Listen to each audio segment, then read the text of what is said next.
Hello.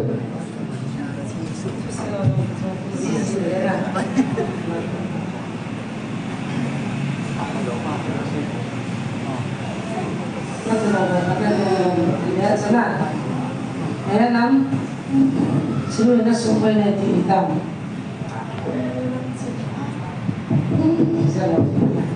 Now it's been. Começar a citar? E na loja?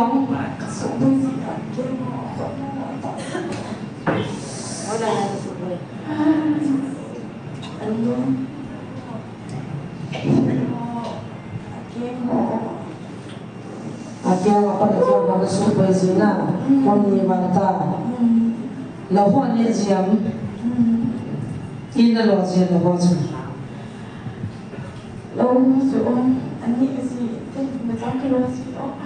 Alo mo ka na ni amang zina, nang taas sa mga luci.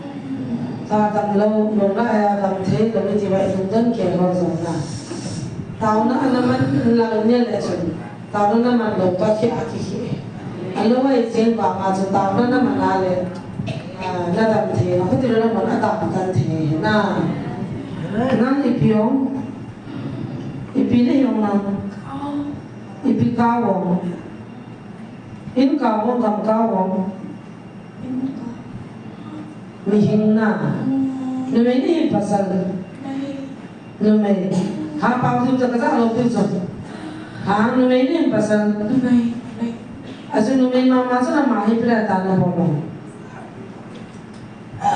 ha numay ji ji na pala ta na bolo na wahi na pha na mo na bolo si na bolo na mo na bolo a pha mo na kya lo pi ho na na wahi ha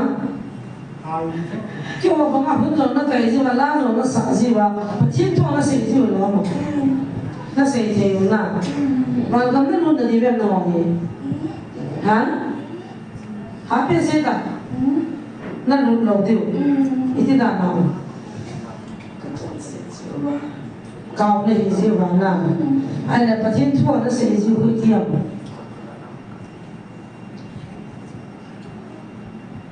nó sẽ thấy thua vào thì biết là nó sẽ dịu vào hàng không có sẽ dịu là thiên gì nữa cái họ sẽ thua thì sao nào ai là nó bị thắt thế nào bắt đầu vậy cái person anh giàu gì cũng là nó biến thành thế rồi ít thế nào hiện sinh càng gì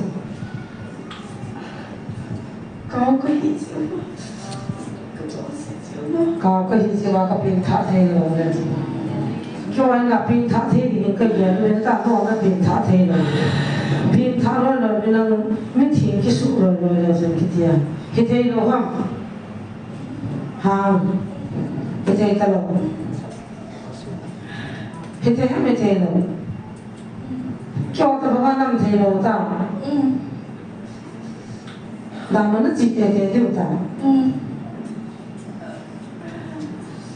chứ do khổ là thế nào mình cao bây giờ chỉ muốn nghe lại gặp bình thang này em muốn bảo bạn có cái lúc không được cái gì rồi ai vàng à hay chỉ chụp cao cái gì vào cái bình thang thì rồi là đi ra về cái gì chẳng nào cái đó này ta muốn nó chỉ được ta cho na ai là áp nó quan số nào chú quay nó làm một mi là hạt bia mà quay nó làm hả? Phải chết chết à? Hả sẽ tao nó hả biệt nhiều ngon này. Cái cho cái nào thế cái nào mà vậy? Cái họ cũng nó bỏ gì vào? Nó nào thế thì nhau là lại à? Ama nó miệt về gì nào? Nó nuôi là bao là? Hả? Nó nuôi là bao miệt về gì à? Nanu na ka koi pina na kila am na ka ha to kapa Lalu jadi dah mati ni di zona. Apa main ni? Ni apa yang siap nak bertanya? Tu kontrol zina. Nak buat macam lang zina.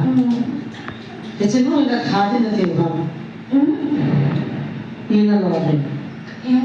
Ni khadi so biasa. Tang kelas 10 exam macam apa terjadi. Sekolah kaitan loh tadi. Tadi semua tu hapur tu pun lepas dia. Tadi nungan tu. Ai pion ni lagi ada pat cipai pun so pun. Aku dah ni tu. Ada mesti wala selalu tu. So kita dah pion ni izat mau cerita dia. Nada tu. Nada tu. Sekolah dia sekolah kita. Numi mama ni zona. Nanui siapa mafajai. Ini loh. Ipiti namu mafai nanti ya. Han.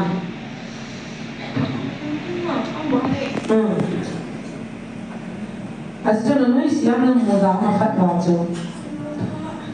Apa baju muda? Apa muda yang si? Nah. Ai lo dah pernah umur dah kamu dah tiga lo, kami hintat di mau mai kiko cuma mai cekau mai. Tapi tak tahu orang dah masih mau dah. Yang perusahaan orang dah jauh zona. Dah mungkin ni tak cukup kira dah. Jika nak ini suka nak ada orang dah hati mesti. Hang kita itu kita. Nak kau kita, sekolah kita jelah. Nak suka kalau dia nak, awalnya nak suka. Kita song. Nak dah ada dalam kita nak.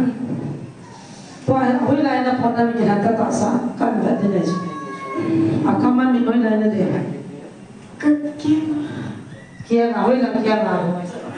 Azid lang anak po na kita kata sangkin na bunyi kita kita lang si shumna na mungkin ini nila katha na guys. Ano kan kaya yan yan sina ko.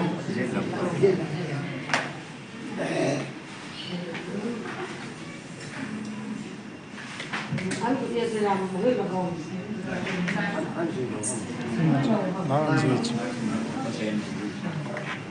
Hoy lang kami nila ito. Gampang ang sak na. Nung kapamlaya. Kelas akan pumasok kami nung kaw. Okay, kaya sila nga po. Jesus. In the name of Jesus. In the name of Jesus.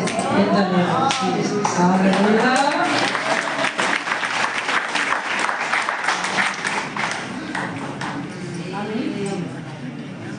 Him, hold on, name. Hold on, not name. Pumasok ka lang po na. Outside.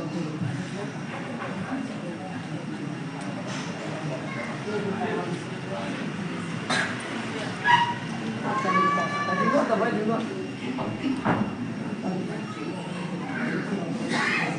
Nếu sửa đây thì vào nó tập đây thì sáng sớm hơn tập đèn đi. Ok, hallelujah. Thì vào này các bạn hữu thọ thì tập về.